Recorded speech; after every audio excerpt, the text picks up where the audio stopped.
ইরানে হামলার কোনো পরিকল্পনা ট্রাম্পের এখনও নেই, তবে আত্মসমর্পণের আহ্বান প্রত্যাখ্যান করেছেন আয়াতুল্লাহ খামেনি। চলমান সংঘাতে বিশ্ব রাজনীতির মনোযোগে আছে ইরানের ফোর্দো পরমাণু কেন্দ্র। এদিকে ইরান ও ইসরায়েলের যুদ্ধে যুক্তরাষ্ট্রের না জড়ানোর দাবিতে বিক্ষোভ চলছে হোয়াইট হাউসের সামনে। অন্যদিকে সংযুক্ত আরব আমিরাতে তীব্র তাপদাহের কারণে দুপুরে 3 ঘন্টার জন্য রোদে কাজ করা নিষিদ্ধ করেছে সরকার।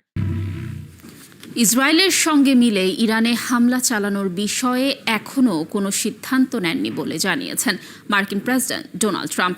এদিকে ইরানকে আত্মসমর্পণ করার যে আহ্বান জানিয়েছেন ট্রাম্প, তা প্রত্যাখ্যান করেছেন ইরানের সর্বোচ্চ নেতা আয়াতুল্লাহ আলী খামেনি। এদিকে ইরান এখন পর্যন্ত কোনো সহায়তা চায়নি, তবে সহায়তা করতে রাশিয়া প্রস্তুত বলে জানিয়েছেন রুশ প্রেসিডেন্ট ভ্লাদিমির পুতিন। এরই মধ্যে ইসরায়েলের হামলায় ইরানে এখন পর্যন্ত কমপক্ষে 639 জন নিহত ও 1320 জনের বেশি আহত হয়েছেন। সৃষ্টি ঘটকের প্রতিবেদন। ইসরায়েল ও ইরানের মধ্যে সংঘাত গড়ালো সপ্তম দিনে। বুধবার রাতভর তেল আবিব লক্ষ্য করে ক্ষেপণাস্ত্র ও ড্রোন হামলা চালিয়েছে তেহরান। অন্যদিকে ইসরায়েল জানিয়েছে যে তারা তেহরানে ইরানের অভ্যন্তরীণ নিরাপত্তা সদর দপ্তর ধ্বংস করেছে। তাদের হাইপারসনিক ক্ষেপণাস্ত্রগুলো ইসরায়েলের আকাশ প্রতিরক্ষা ব্যবস্থা ভেদ করে সফলভাবে প্রবেশ করেছে। এতে ক্ষয়ক্ষতিরও দাবি করেছে তেহরান। ইরান থেকে ক্ষেপণাস্ত্র ছোড়ার বিষয়টি নিশ্চিত করেছে ইসরায়েলের প্রতিরক্ষা বাহিনীও। এর আগে ইরানের বেশ কয়েকটি স্থাপনায় হামলা দাবি করে ইসরায়েল। আন্তর্জাতিক পরমাণু শক্তি সংস্থা জানায় তেহরানের 2টি সেন্ট্রিফিউজ উৎপাদন কেন্দ্র ক্ষতিগ্রস্ত হয়েছে। ইরানের রকেট লঞ্চারগুলোতেও হামলার দাবি করেছে ইসরায়েল। এরই মধ্যে ইরানে তীব্র হামলা চালিয়ে যাওয়ার হুমকি দিয়েছেন ইসরায়েলের প্রধানমন্ত্রী বেনিয়ামিন নেতানিয়াহু। ইরানে হামলা চালিয়ে আমরা মূলত 2টি হুমকি দূর করার চেষ্টা করছি। এর একটি ইরানের পারমাণবিক কর্মসূচি এবং আরেকটি হচ্ছে ব্যালিস্টিক ক্ষেপণাস্ত্র হুমকি। খামেনির প্রশাসনের উপর আমাদের সেনারা জোরালো হামলা অব্যাহত রয়েছে। ইসরায়েলের জনগণ এর জন্য তীব্র কষ্ট ভোগ করছে, কিন্তু আপনাদের আত্মত্যাগ আমাদের দেশকে সুরক্ষিত করছে।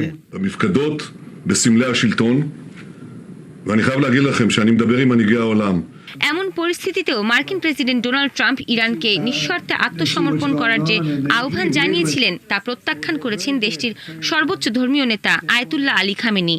তিনি বলেন, যুদ্ধ কিংবা শান্তি কোনোটি ইরানের ওপর চাপিয়ে দেয়া যাবে না। বুদ্ধিমান মানুষ ইরান এবং ইরানিদের ভালো করে জানে। যারা ইতিহাস জানে তারা কোনোদিন ইরানকে আত্মসমর্পণ করতে বলবে না। আমরা কারো কাছে নতি স্বীকার করব না, এটাই ইরানের নীতি। এদিকে ইরানে ইসরায়েলের এ সংঘাতে যুক্তরাষ্ট্র সরাসরি জড়াবে কিনা সে সিদ্ধান্ত এখনো নেননি বলে জানিয়েছেন মার্কিন প্রেসিডেন্ট ডোনাল্ড ট্রাম্প। এছাড়া ইরান আবারও আলোচনায় আসতে চান দাবি করে ট্রাম্প জানান, সে সুযোগ শেষ হয়ে গেছে। আমি জানি এই পরিস্থিতিতে করণীয় কি, কিন্তু আমি এখনো কোনো সিদ্ধান্ত নেইনি। একেবারে শেষ মুহূর্তে সিদ্ধান্ত নেব আমি, কারণ যুদ্ধ এমন একটি পরিস্থিতি এখানে প্রতি মুহূর্তে অবস্থার পরিবর্তন হয়। তাই আগে থেকে সিদ্ধান্ত চূড়ান্ত করতে চাই না, কিন্তু বর্তমান পরিস্থিতিতে বলতেই পারি ইসরায়েল খুব ভালো কাজ করছে। এদিকে রুশ প্রেসিডেন্ট ভ্লাদিমির পুতিন বলেছেন, ইরানকে সহায়তা দিতে তারা প্রস্তুত রয়েছেন, কিন্তু ইরান এখন পর্যন্ত কোনো সাহায্য চায়নি।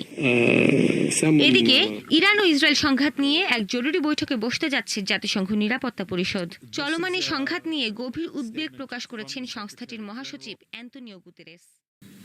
গেল 24 ঘন্টায় ফিলিস্তিনের গাজা উপত্যকা ইসরায়েলি হামলায় অন্তত 144 জন নিহত এবং 560 জন আহত হয়েছে। গাজার স্বাস্থ্য মন্ত্রণালয় বুধবার এ তথ্য প্রকাশ করেছে। এর মধ্যে যুক্তরাষ্ট্র সমর্থিত 2টি ত্রাণ বিতরণ সংস্থায় ত্রাণ নিতে গিয়ে ইসরায়েলি বাহিনীর হামলায় বুধবার অন্তত 37 জন নিহত হয়েছেন।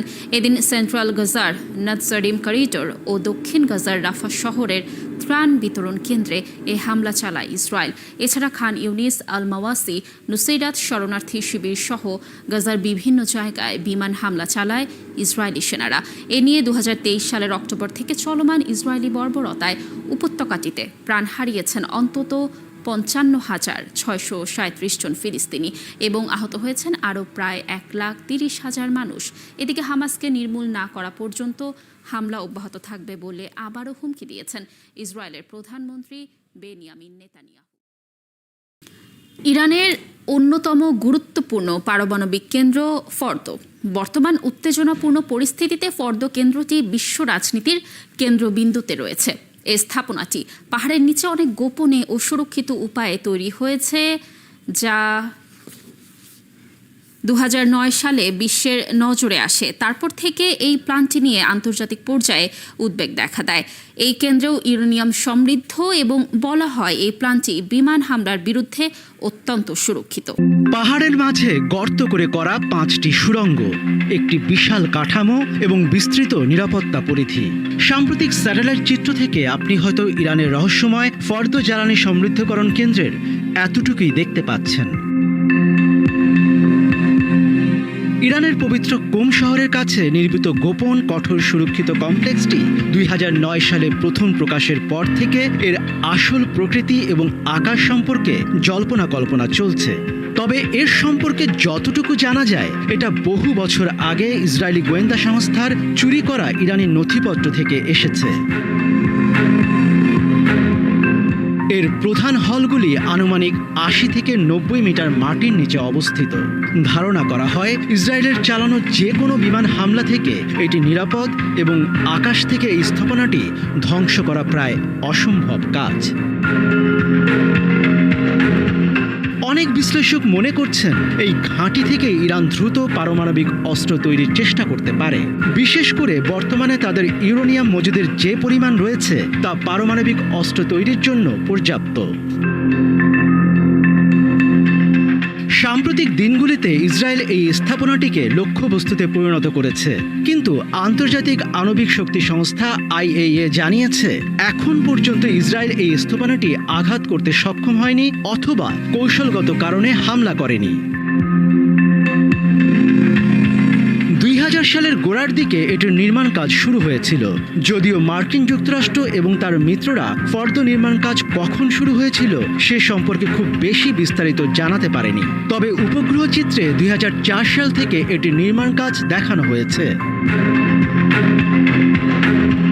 2009 সালে তৎকালীন মার্কিন প্রেসিডেন্ট বারাক ওবামা, ফ্রান্সের প্রেসিডেন্ট নিকোলো সার্কোজি ও ব্রিটেনের প্রধানমন্ত্রী গর্ডন ব্রাউন এক যৌথ বিবৃতিতে ফর্দোর অস্তিত্ব প্রকাশ করেন। এর কিছুদিন আগেই ইরান নিজেই IAEA-কে জানায় তারা একটি নতুন জ্বালানি পরিশোধনাগার স্থাপনা নির্মাণের পরিকল্পনা করছে, যদিও ফর্দো নির্মাণ কাজ তখন কয়েক বছর ধরেই চলছিল। ইরান বরাবরই দাবি করে আসছে তাদের পারমাণবিক কর্মসূচি শুধু শান্তিপূর্ণ কাজের উদ্দেশ্যে পরিচালিত হচ্ছে। তবে যুক্তরাষ্ট্র ছাড়াও রাশিয়া ও চীনের মতো মিত্র দেশগুলো এই স্থাপনাটি নিয়ে উদ্বেগ প্রকাশ করেছে। কোনো যুদ্ধ শুরুর আগে সেই দেশের রাষ্ট্রপ্রধানদের অন্তত 1000 বার ভাবতে হয় কোনো কারণে যুদ্ধ দীর্ঘস্থায়ী হলে তার ব্যয় বহন করার মতো সক্ষমতা রয়েছে কিনা। সেই অঙ্কে হয়তো এবার কিছুটা ভুল করেছে ইসরায়েল। ইরানের সাথে সংঘাতে জড়িয়ে পড়ার পর প্রথম 48 ঘন্টায় ইসরায়েলের সামরিক ব্যয় হয়েছে প্রায় $150 কোটি। বিশ্লেষকরা বলছেন এই যুদ্ধের মারাত্মক প্রভাব পড়তে পারে ইসরায়েলের অর্থনীতিতে। ঋতু সাহার রিপোর্ট। ইরানের সাথে যুদ্ধে জড়িয়ে অর্থনৈতিক সংকটের মুখে পড়ছে ইসরায়েল। প্রতি রাতে ইসরায়েলের প্রায় 28 কোটি 50 লাখ মার্কিন ডলার খরচ হচ্ছে শুধু ক্ষেপণাস্ত্র প্রতিরক্ষা ব্যবস্থায়। ইরানে হামলা করার পর প্রথম 48 ঘন্টাতে খরচ হয়েছে প্রায় $150 কোটি। সামরিক বিশ্লেষকরা বলছেন যুদ্ধের মারাত্মক প্রভাব পড়তে পারে ইসরায়েলের অর্থনীতিতে। ইসরায়েলের সংবাদ মাধ্যম দ্য মার্কারের দেয়া তথ্য অনুযায়ী আকাশে চালিত প্রতিটি ইন্টারসেপ্টর ক্ষেপণাস্ত্রের দাম কয়েক লাখ ডলার, যা দিনে দিনে চরম ব্যয়বহুল করে তুলছে এই যুদ্ধ। এদিকে টানা 6 দিন ধরে ইরানে নিরবিচ্ছিন্ন ক্ষেপণাস্ত্র হামলা ঠেকিয়ে যাচ্ছে ইসরায়েলের আয়রন ডোম সহ অন্যান্য আকাশ হামলা প্রতিরক্ষা ব্যবস্থা। জানা গেছে ক্ষেপণাস্ত্র হামলা ঠেকানোর অন্যতম উপকরণ অ্যারো মিসাইলের মজুতও ফুরিয়ে আসছে ইসরায়েলের। এর আগে ইসরায়েলের প্রতিরক্ষা বাহিনীর প্রধানের সাবেক উপদেষ্টা ব্রিগেডিয়ার জেনারেল জানান এই যুদ্ধের সরাসরি সামরিক ব্যয় প্রতিদিন গড়ে $72 কোটি 50 লাখ। মাত্র 48 ঘন্টার লড়াইয়ে ইসরায়েলের খরচ হয়েছে প্রায় $150 কোটি, যার অর্ধেকই খরচ হয়েছে প্রতিরক্ষা ব্যবস্থায় আর বাকিটা হামলায়। প্রতিটি রকেট, ড্রোন প্রতিরোধে ব্যবহৃত প্রযুক্তি যেমন আয়রন ডোম, ডেভিডস স্লিং সবকিছুই ব্যয়বহুল বলে জানানো হয়। বিশেষজ্ঞরা বলছেন, যুদ্ধ যত দীর্ঘায়িত হচ্ছে ততই ভেঙে পড়ছে ইসরায়েলের অর্থনৈতিক ব্যবস্থা। প্রতিদিনের শত শত মিলিয়ন ডলারের ব্যয় জনগণের ওপর চাপ বাড়াবে। বিশেষ করে বাজেট ঘাটতি ও মুদ্রাস্ফীতি দেশটির অর্থনীতিতে খারাপ প্রভাব ফেলতে পারে বলে ধারণা করছেন তারা। তবে ইরান ইসরায়েল সংঘাতে ইরানের সামরিক ব্যয় ইসরায়েলের তুলনায় অনেকটাই কম। বিশ্লেষকরা বলছেন, ইরানের প্রতিদিন এই সংঘাতে আনুমানিক 46 কোটি থেকে 65 কোটি ডলার পর্যন্ত ব্যয় হতে পারে, কারণ তাদের অস্ত্র ইসরায়েলের তুলনায় কিছুটা সস্তা। ইসরায়েলের একটি অ্যারো ক্ষেপণাস্ত্রের দাম $35 লাখ, যা সরবরাহ করা হয় যুক্তরাষ্ট্র থেকে।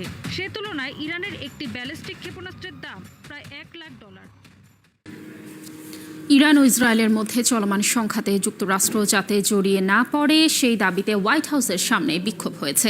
বিক্ষোভকারীদের দাবি, যুক্তরাষ্ট্রের বিমানবাহী যে 3টি রণতরী মধ্যপ্রাচ্যে অবস্থান করছে সেগুলো যেন কেবল প্রতিরক্ষামূলক উদ্দেশ্যে সেখানে থাকে, হামলা না চালায়। সংঘাতে জড়াতে চায় না যুক্তরাষ্ট্রের সাধারণ মানুষও।